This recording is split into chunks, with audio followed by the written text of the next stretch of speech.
मित्रांनो, माझं नाव दत्तात्रय आहे. मी मागील 20 वर्षापासून बस चालवत आहे. आता माझं वय 55च्या पुढे गेलं आहे, पण आजही रोज बसचं स्टेअरिंग हातात घेऊन रस्त्यावर उतरतो. हे फक्त माझं काम नाही, तर माझ्या आयुष्याचा एक भाग बनलं आहे. कितीतरी रात्री मी या सुनसान रस्त्यांवर घालवल्या आहेत, अनेक भीषण अपघात पाहिले आहेत. पण त्या एका रात्री जे घडलं त्याने माझी पूर्ण विचारसरणीच बदलून टाकली.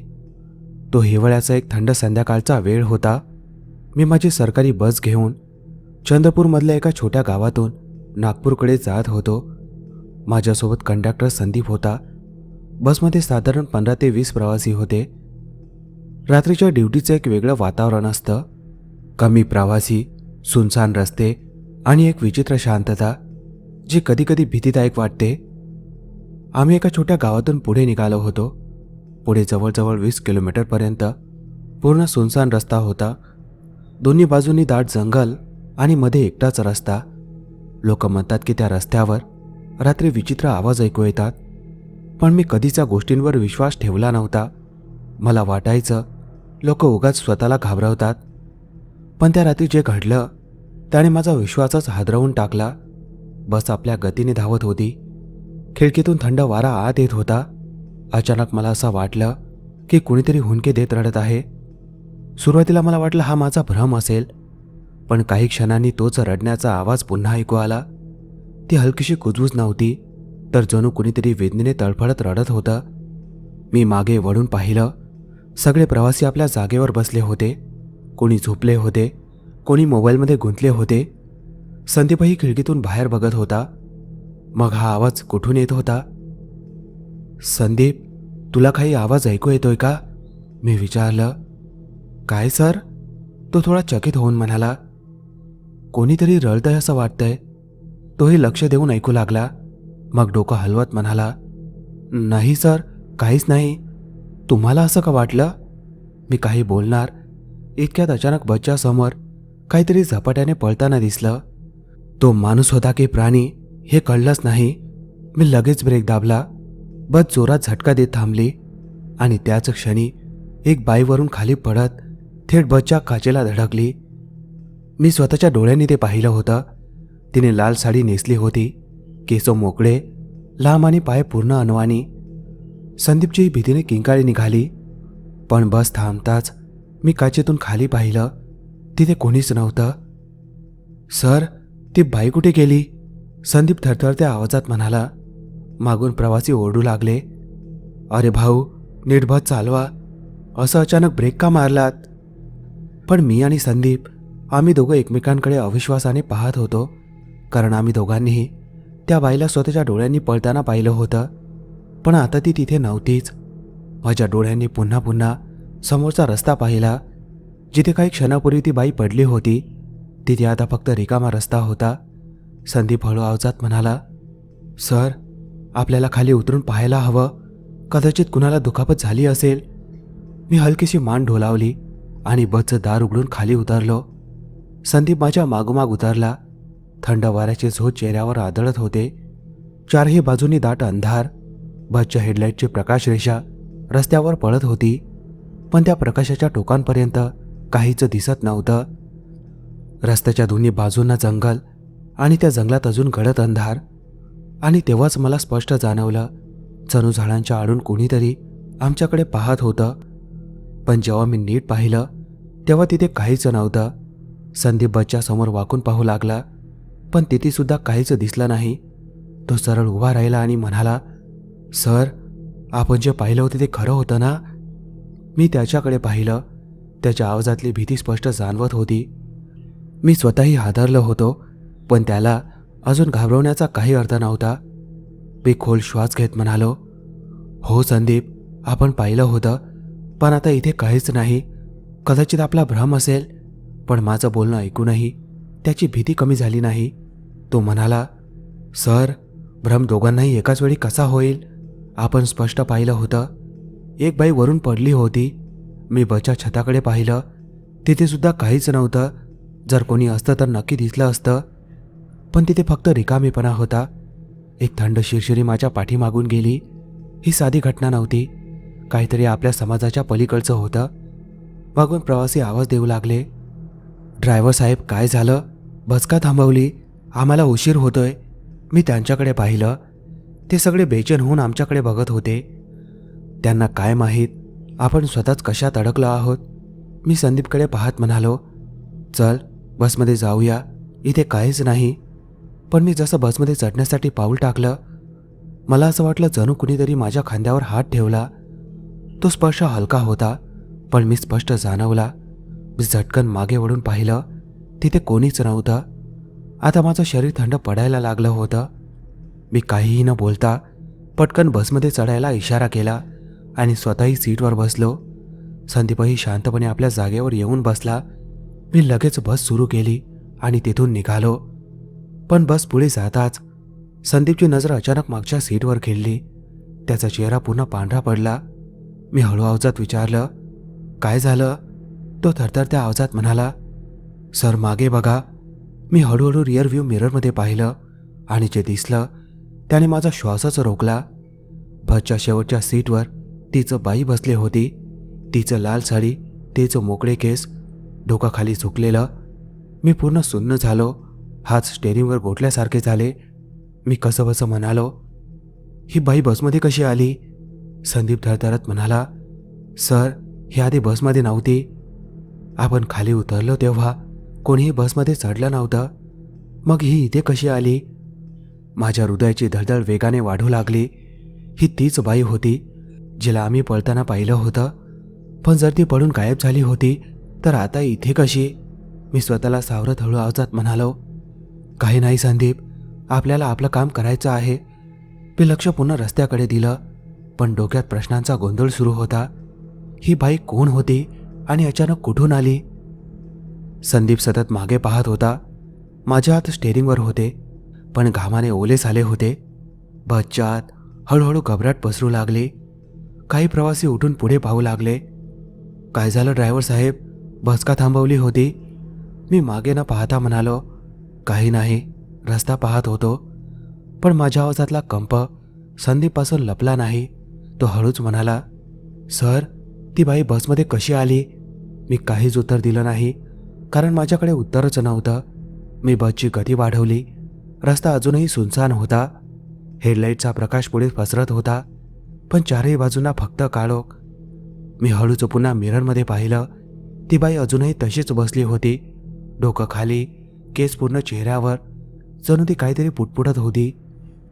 मी घसा खाकरत म्हणालो, संदीप तिकीटं काढ, बघ ती कुठे जाणार आहे. तो घाबरून म्हणाला, सर मी तिच्याकडे जाणार नाही. पण मी त्याला नजरेने इशारा केला, आपल्याला हे कळायलाच हवं. संदीप हळूहळू मागे जाऊ लागला. सगळे प्रवासी आता सतर्क झाले होते. सगळ्यांच्या नजरा त्याच्यावर खेळल्या होत्या. तो थरथरत्या हाताने तिकीट बुक काढत त्या बाईजवळ गेला. धैर्य करून म्हणाला, बाई कुठे जायचं आहे? पण तिने काहीच उत्तर दिलं नाही. ती अजून खालीच बघत बसली होती. तो पुन्हा म्हणाला, तिकीट घ्यायचं आहे ना? कुठपर्यंत जाणार? तरीही काहीच उत्तर नाही. संदीपने माझ्याकडे पाहिलं. त्याच्या डोळ्यात स्पष्ट भीती होती. मी खोल श्वास घेत म्हणालो, हात लावून विचार, कदाचित झोपली असेल. संदीपने थरथरत्या हाताने तिच्या खांद्याला हलकासा स्पर्श केला आणि त्याच क्षणी एक थंड लहर संपूर्ण बसमध्ये पसरली. त्या बाईचं डोकं हळूहळू वर उचलायला लागलं. तिचा चेहरा अजूनही केसांनी झाकलेला होता. संदीप आता पुन्हा थरथरत होता. तो अळखळत म्हणाला, बाई ठीक आहात ना? पण जसं तिचं डोकं पुन्हा वर आलं आणि केसांच्या आडून तिचा चेहरा दिसला, बसमध्ये एकच शांतता पसरली. तिचा चेहरा भयानक होता, पूर्ण पांढरा, डोळे खोल गेलेले, ओठ कोरडे आणि फुटलेले. ती डोळे न हलवता संदीपकडे पाहत होती आणि मग तिने एक खोल श्वास घेतला आणि हळू आवाजात म्हणाली, मला घरी जायचं आहे. तिचा आवाज इतका विचित्र आणि मंद होता की संपूर्ण बसमध्ये भीतीचं सावट पसरलं. संदीप जागेवरच घोटला. मी सीटवर बसून हे सगळं पाहत होतो. माझी धडधड वाढत होती. मी लगेच ओरडलो, संदीप परत ये. पण त्याने ऐकलंच नाही. तो अजूनही तिथेच उभा होता आणि तेव्हाच ती बाई हळूच हसू लागली. एक विचित्र भयावह हसू, ज्याचा आवाज संपूर्ण बसमध्ये घुमला. प्रवासी घाबरून ओरडू लागले, ड्रायव्हर साहेब, ही कोण आहे? पण मला स्वतःलाच उत्तर माहीत नव्हतं. बसच्या आत भीती वाढत होती. संदीप अजूनही तिच्यासमोर उभा. त्याचे पाय थरथरत होते, डोळे भीतीने मोठे झालेले. तो काहीतरी बोलायचा प्रयत्न करत होता, पण आवाज गळ्यात अडकला होता. ती बाई अजूनही हसत होती, तिचे डोळे एकटक त्याच्याकडेच. तिचा श्वास जोरात चालू होता आणि पुन्हा तीच कुजबूज. मला घरी जायचं आहे. तिने डोकं थोडंसं खाली झुकवलं, पण नजर अजूनही संदीपवरच. संपूर्ण बसमध्ये शांतता. कोणीही काही बोलायला धजावत नव्हतं.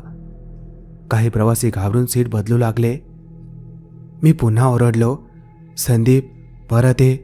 पण तो हललाच नाही. त्याची नजर अजूनही तिच्या चेहऱ्यावरच खिळलेली. मी पुन्हा जोरात हाक मारली, तेव्हा तो अचानक मागे सरकला आणि अडखळून एका सीटला धडकला. त्याने घाईघाईने तिकीट बुक काढलं आणि थरथरत्या हाताने तिकीट काढायला लागला. त्याच्या बोटांना कंप सुटला होता. तो अडखळत म्हणाला, बाई, तिकीट. पण ती बाई तशीच बसून राहिली. तिने तिकीट घेण्यासाठी हातही पुढे केला नाही. ती फक्त हळू आवाजात म्हणाली, माझ्याकडे पैसे नाहीत. संदीपने माझ्याकडे पाहिलं. त्याच्या डोळ्यातल्या भीतीचा भाव स्पष्ट दिसत होता. मी खोल श्वास घेत म्हणालो, राहू दे संदीप, ये पुढे बस. तो लगेच पुढे आला आणि आपल्या सीटवर येऊन बसला. मी हळू आवाजात विचारलं, काय वाटलं तुला? तो थरथरत म्हणाला, सर, ही काही साधी सवारी नाही. मी मिररमध्ये पाहिलं. ती बाई अजूनही तशीच बसली होती. आता तिची नजर सरळ समोर होती, तिचा चेहरा पूर्ण निर्विकार. बसच्या आत एक विचित्र वातावरण तयार झालं होतं. कोणीही काही बोलायला धजावत नव्हतं. मी बसची गती थोडी वाढवली. मनात एकच विचार, लवकरात लवकर एखाद्या सुरक्षित ठिकाणी पोहोचायचं. पण तेवढ्यात बसमध्ये बसलेली एक वृद्ध बाई थरथरत्या आवाजात म्हणाली, बाळा, ही बाई ठीक नाही. मी तिच्याकडे पाहिलं. ती खूप घाबरलेली होती. मी विचारलं, काय म्हणताय आजी? ती हळू आवाजात म्हणाली, बाळा, या रस्त्यावर आधीही विचित्र गोष्टी ऐकल्या आहेत. ही माणूस नाही. हे ऐकताच बसमध्ये कुजबूज सुरू झाली. कोणी म्हणाला, ड्रायव्हर साहेब, बस थांबवा, आम्ही उतरतो. पण मला माहीत होतं इतक्या रात्री बस थांबवणं सुरक्षित नव्हतं. मी ठामपणे म्हणालो, कोणीही कुठे उतरणार नाही, आपण लवकरच हायवेवर पोहोचणार आहोत. तेवढ्या दुसरा प्रवासी म्हणाला, पण ही बाई कोण आहे? कुणाला माहिती आहे का? कोणीच उत्तर दिलं नाही. सगळ्यांच्या नजरा आता त्या बाईवर खिळल्या होत्या. पण ती अजूनही तशीच बसली होती, एकदम स्थिर. तिच्या श्वासाचाही आवाज येत नव्हता. जणू ती जिवंत नसून फक्त एक सावली होती. माझ्या कपाळावर घाम आला. मी गिअर बदलला आणि बसची स्पीड अजून वाढवली. आता फक्त एकच विचार, एखाद्या पेट्रोल पंपावर किंवा ढाब्यावर बस थांबून मदत घ्यायची. पण अचानक ती बाई उठून उभी राहिली. पूर्ण बसमध्ये एकदम थंडावा पसरला. सगळ्यांचे श्वास अडकले. कोणीही बोलण्याची हिंमत करत नव्हतं. संदीपने हळूच माझ्या हातावर हात ठेवला. त्याचं शरीर थरथरत होतं. मी स्टेअरिंग घट्ट पकडलं. ती बाई आता हळूहळू पुढे चालत येत होती. तिचे पाय जमिनीवर खूप हलके पडत होते, जणू तिचं वजनच नव्हतं. मी मिररमध्ये पाहिलं. तिची चाल विचित्र होती, जणू ती हवेत तरंगत होती. तिची लाल साडी हळूहळू हलत होती. संदीप थरथरत म्हणाला, सर, ही बाई काही बरोबर वाटत नाही. मी काहीच बोललो नाही. माझ्या डोळ्यांसमोर फक्त रस्ता होता, पण डोक्यात एकच प्रश्न, ही बाई आहे तरी कोण? बसमध्ये बसलेले काही प्रवासी आता पूर्ण घाबरले होते. एक मध्यमवयीन माणूस फुटफुटला, देवा, हे काय आहे? वृद्धबाई पुन्हा म्हणाली, बाळा, हे काहीतरी वाईट आहे. याला थांबवायचा प्रयत्न करू नकोस. पण त्याआधीच ती बाई आता माझ्या अगदी मागच्या सीटपर्यंत आली होती. मी मिररमध्ये पाहिलं. तिचं डोकं अजूनही खाली होतं, लांब केसांनी चेहरा झाकलेला. अचानक तिने हळूहळू डोकं वर केलं आणि थेट माझ्या मिररमध्ये पाहू लागली.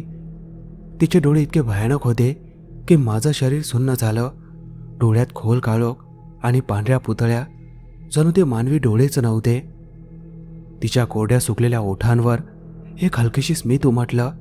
मी पूर्णपणे थिजून गेलो होतो. माझी बोटं स्टेअरिंगवरच घोटली होती. संदीपने माझी घबराट ओळखली आणि हळू आवाजात विचारलं, सर काय झालं? मी थरथरत्या आवाजात म्हणालो, संदीप, ती बाई आता माझ्याकडे बघते. तो दचकला, पण त्याची हिंमत झाली नाही मागे वळून पाहायची. मात्र बसमधल्या इतर प्रवाशांनी जेव्हा पाहिलं की ती बाई ड्रायव्हरच्या अगदी मागे उभी आहे, तेव्हा कुणाची किंकाळी फुटली. एक बाई जोरजोरात रडायला लागली. कोणी ओरडलं, देवाच्या नावाने आम्हाला इथून बाहेर काढा. बसमध्ये एकच गोंधळ उडाला, पण माझी हिंमत होत नव्हती त्या बाईकडून नजर हटवायची. तेव्हाच अचानक ती बाई वाकायला लागली. सुरुवातीला हळूहळू आणि मग अचानक खूप वेगाने. जणू तिची हाड तुटत होती आणि तिची मान एका बाजूला लोंबकळली आणि तिच्या तोंडातून एक विचित्र गुरगुरण्याचा आवाज येऊ लागला. संपूर्ण बस थंड पडली. संदीपने माझा हात पकडला आणि जवळजवळ ओरडत म्हणाला, सर, बस थांबवा, हे काहीतरी बरोबर नाही. मी माझ्या शरीराची सगळी ताकद लावून गिअर बदलला आणि बस पूर्ण वेगात पळवू लागलो. पण त्याच वेळी त्या बाईने हळूच आपला हात पुढे केला आणि माझ्या खांद्यावर ठेवला. माझ्या पूर्ण शरीरात थंड लहर पसरली. तिचा हात बर्फासारखा थंड होता. बसमध्ये एकदम शांतता पसरली. प्रवाशांचे श्वास अडकले. मी मिररकडे पाहत राहिलो, जिथे काही सेकंदापूर्वी ती बाई उभी होती, पण आता तिथे कोणीच नव्हतं. संदीपचा चेहरा पांढरा पडला. त्याचे ओठ थरथरत होते. तो हळू आवाजात म्हणाला, सर, ती कुठे गेली? मी घसा खाकरला, पण माझा आवाजही थरथरत होता. माहीत नाही संदीप, पण ती इथे होती. सगळ्यांनी पाहिलं. हा काही भ्रम नव्हता. मागून एक प्रवासी ओरडला, देवासाठी बस थांबवा, आम्ही इथे बसणार नाही. मी शांतपणे म्हणालो, थोडं थांबा, पुढे ढाबा किंवा पेट्रोल पंप येईल, तिथे थांबू. पण खरं सांगायचं तर मलाच माहिती नव्हतं की ते वेळ अजून असंच जावं लागणार. मी बसची स्पीड अजून वाढवली. रस्त्याच्या दोन्ही बाजूंना आता पूर्ण काळोख पसरला होता. थंड वारा आत येत होता, पण आता कुणालाही खिडकीबाहेर पाहायची हिंमत नव्हती. सगळ्यांचे चेहरे भीतीने कोटले होते. संदीप अजूनही थरथरत होता. तो हळू आवाजात म्हणाला, सर, ती परत येईल का? मी काहीच बोललो नाही, पण माझ्या मनातही तोच प्रश्न होता. हे संपलं होतं की ही फक्त सुरुवात होती? माझ्या तळ हातातून घाम वाहत होता. मी कसाबसा बस चालवत होतो, पण डोक्यात पुन्हा पुन्हा तेच दृश्य फिरत होतं. तेवढ्यात अचानक बसमध्ये पुन्हा थंड लहर पसरली. जणू तापमान अचानक खाली आलं. प्रवासी एकमेकांकडे पाहू लागले आणि मग पुन्हा तोच आवाज, हलके हुंदके, जणू कोणीतरी हळूहळू रडत होतं. संदीपने लगेच माझ्याकडे पाहिलं. सर, पुन्हा तोच आवाज.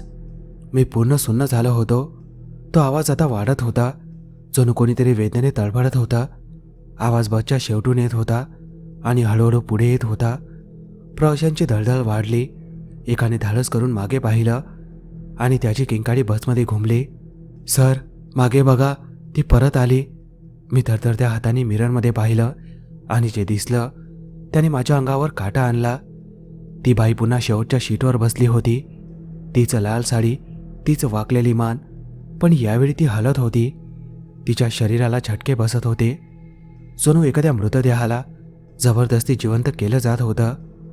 संदीपचा आवाज फुटला, सर, हे काय चाललंय? मी काहीच बोलू शकलो नाही. माझी जीभ जळ झाली होती. बसमधले प्रवासी रडू लागले. कोणी हनुमान चालिसा म्हणायला लागलं, कोणी देवाचं नाव घेऊ लागलं.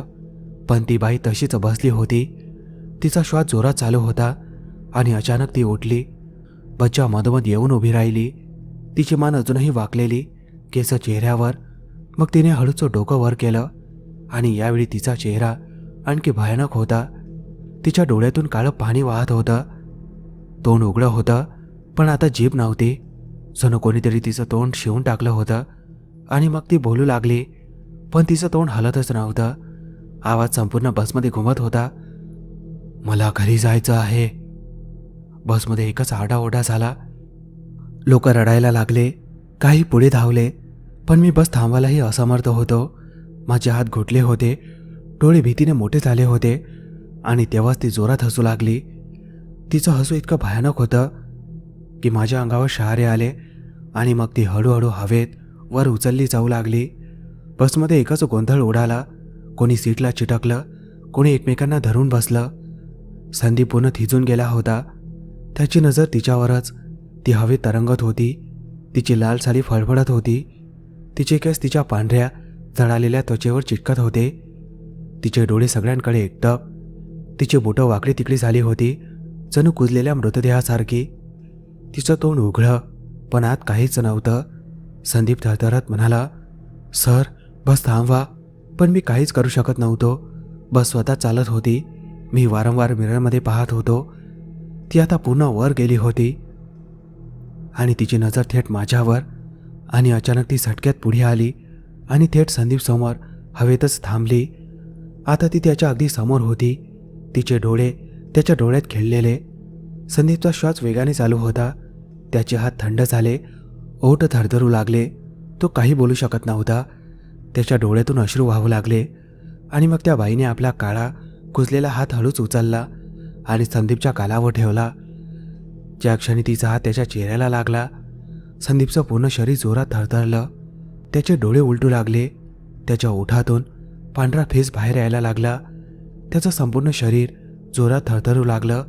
तो हातपाय झटकारू लागला, जणू कोणीतरी त्याच्या आतून जीव खेचून घेत होतं. बसमध्ये किंकाळ्या घुमू लागला. एक बाई जोरजोरात हनुमान चालीसा म्हणायला लागली. कोणी देवाचं नाव घ्यायला लागलं, पण मी काहीच करू शकत नव्हतो. माझा आवाज घशात अडकला. मी संदीपकडे हात पुढे करण्याचा प्रयत्न केला, पण माझे हात हालतच नव्हते. माझं पूर्ण शरीर थंड पडलं होतं. आणि अचानक ती बाई जोरात हसू लागली. तिचं हसू इतकं भयानक होतं की बसमधल्या काचाही थरथरू लागल्या. तिच्या डोळ्यातून काळं पाणी वाहू लागलं. तिचं डोकं हळूहळू खाली झुकत होतं, जणू ती संदीपच्या अजून जवळ येत होती.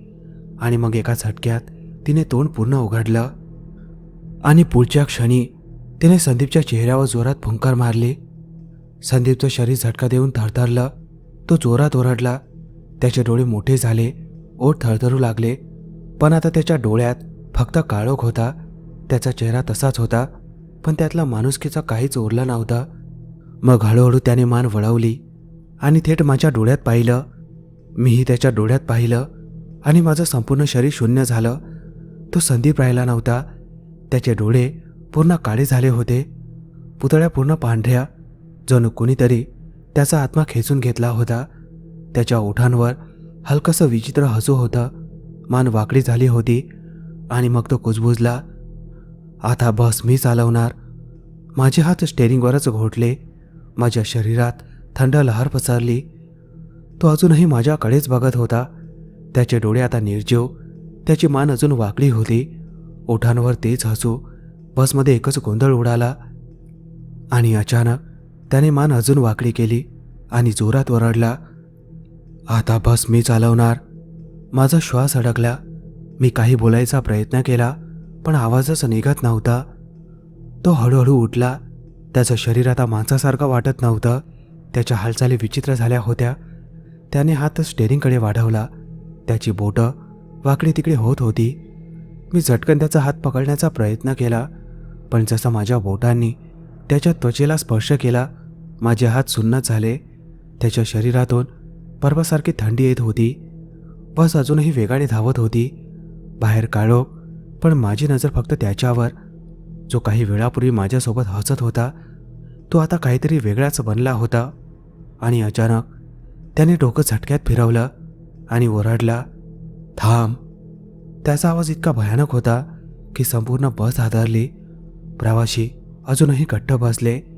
कोणी काही बोलायला धजावत नव्हतं. तो स्टेअरिंग पकडण्याचा प्रयत्न करत होता. त्याची बोटं माझ्या हातावर घट्ट बसली. मी पूर्ण ताकद लावून त्याला मागे ढकलण्याचा प्रयत्न केला, पण तो हललाच नाही. पण तो माझ्या अगदी जवळ आला. त्याचे पांढरे डोळे माझ्या डोळ्यांसमोर. त्याच्या श्वासातून थंड धूर निघत होता. तो कुजबुजला, आता ही बस माझी आहे. आणि ते बोलताच स्टेअरिंग आपोआप फिरायला लागलं, जणू ते माझ्या हातात उरलं नव्हतं. बस डगमगायला लागली. मी स्टेअरिंग सरळ करण्याचा प्रयत्न करत होतो, पण माझे हात सुन्न होत होते. तेवढ्यात मागून कुणीतरी जोरात हनुमान चालीसा म्हणायला लागलं. आणि त्या आवाजाबरोबर संदीपचं शरीर जोरात थरथरू लागलं. त्याची पकड सैल होऊ लागली. त्याच्या डोळ्यात हलकी हालचाल झाली. ओठांवरचं हसू कमी झालं. आता सगळे प्रवासी एकच मंत्र म्हणू लागले, संदीपच्या शरीरात झटके वाढले. तो जोरात थरथरू लागला. त्याची मान अजून वाकडी झाली. डोळ्यातून काळं पाणी वाहू लागलं. तो ओरडला, थांबा थांबा. पण आता सगळे जोरात मंत्र म्हणत होते. त्याची बोटं वाकडी होऊ लागली. त्याचा चेहरा अजून भयानक झाला. आणि मग एका जोरदार झटक्याने त्याने डोकं वर केलं आणि भीषण किंकाळी फोडली. माझे कान सुन्न झाले आणि पुढच्या क्षणी तो अचानक कुठेतरी गायब झाला. पूर्ण बस शांत झाली. काही सेकंदापूर्वी तो माझ्यासमोर होता आणि आता कुठेच नव्हता. बस अजूनही वेगाने धावत होती, पण आता स्टेअरिंग माझ्या ताब्यात होतं. माझे हात अजूनही गोठलेले. मागून एक आवाज आला, तो कुठे गेला? मी मिररमध्ये पाहिलं. फक्त घाबरलेले प्रवासी.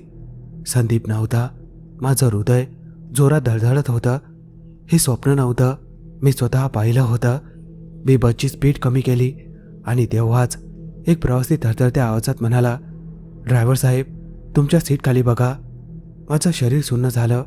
मी हळूहळू खाली पाहिलं आणि माझ्या अंगावर काटा आला. संदीप सीट खाली गुडघ्यावर बसला होता. त्याचं डोकं खाली झुकलेलं, पण त्याची पाठ जोरात हलत होती. जणू तो वेड्यासारखा श्वास घेत होता. त्याचे हात सीटच्या लोखंडी रॉडला घट्ट पकडलेले, बोटं वाकडी तिकडी.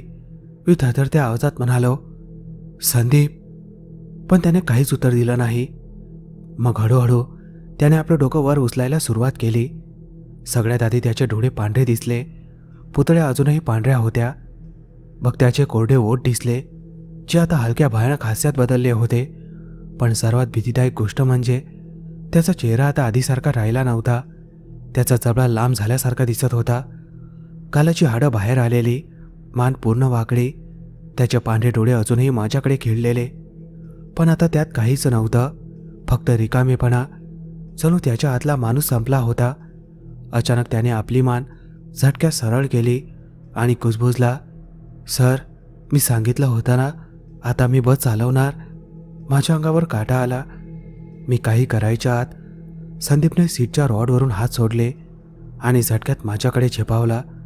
तो इतक्या वेगाने आला की मला हलायलाही वेळ मिळाला नाही. तो माझ्यासमोर उभा होता.